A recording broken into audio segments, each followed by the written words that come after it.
आसिफ जाह साहब नवाब मीर उस्मान अली खां को उनकी 54वीं बरसी के मौके पर जबरदस्त खराज अकीदत पेश किया गया। निज़ाम के पोतरे नजफ अली खां अपने अरकान खानदान के हमरा किंगोडी में वाक़ मस्जिद जोधी में निज़ाम दखन की खबर पर फूल चढ़ाने वालों में काबिल जिक्र थे।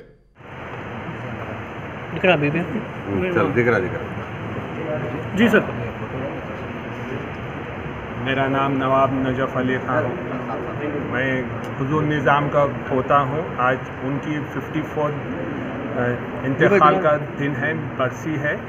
उसी मौके पे हम लोग हयात अक़ीदत फूल चढ़ाने आए हुए हैं और अल्हम्दुलिल्लाह मैं शुक्रगुज़ार हूँ हमारे दलित भाइयों का, जो आज ये फंक्शन के लिए वो लोगों का काफ़ी बुरा हासो है कि वो लोग ये थे कि हम जाएंगे फूल चढ़ाएंगे और अल्हम्दुलिल्लाह हम फूल चढ़ा के उनके लिए मग़फ़िरत के लिए दुआ करे हैं।